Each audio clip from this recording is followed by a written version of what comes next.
Anxiety attacks, or as it's more commonly known, panic attacks, can go from 0 to 100 really quickly. It makes whatever triggered your attack, no matter how small, seem apocalyptic.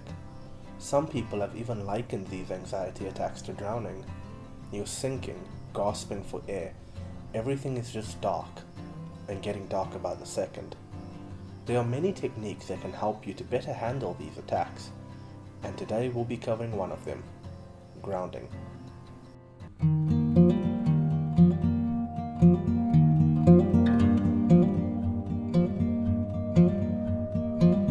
Grounding is a technique that I read about a few years ago, and it has really helped me cope with my panic attacks.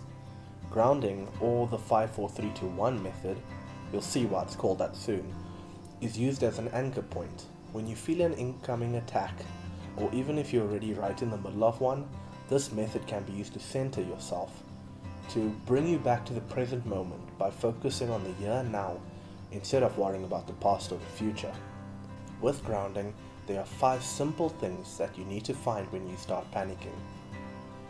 5 things that you can see, 4 things that you can touch, 3 things that you can hear, 2 things that you can smell, and 1 thing that you can taste.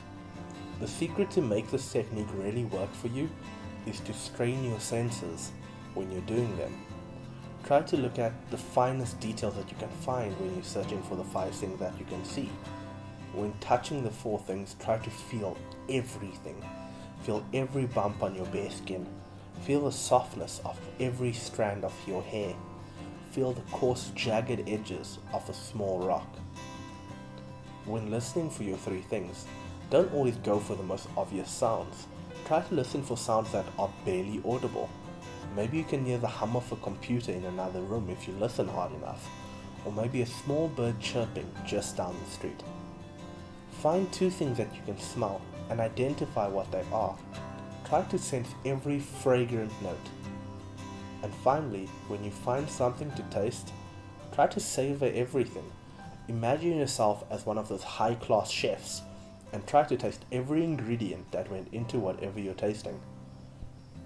The simple non-sciencey version as to why this works is that it engages all of your senses to such a degree that it stops your brain from going into information overload, which is usually what panic attacks cause your brain to do. Now, over the course of my life, I found that no matter what you do, anxiety doesn't go away. But the trick lies in your relationship with your anxiety. You can't stop it from existing, but you can decide whether or not it has power over you. I recently started using Headspace, which is an excellent guided meditation app, and I would highly suggest trying it out if you suffer from anxiety issues. The link will be in the description if you're interested. And if you've watched any of my other videos, you'll probably know what a big fan I am of Intention Inspired and their challenges. One of which is the 30 Days of Brave challenge. So if you're struggling with your anxiety and are looking for some useful guides, affirmations and tips on dealing with anxiety, as well as an amazing community of people just like you, then there'll be a link to that in the description as well. Anyway, if you enjoyed the video, please remember to leave a like and subscribe to my channel for more content. And as always, keep seeking more.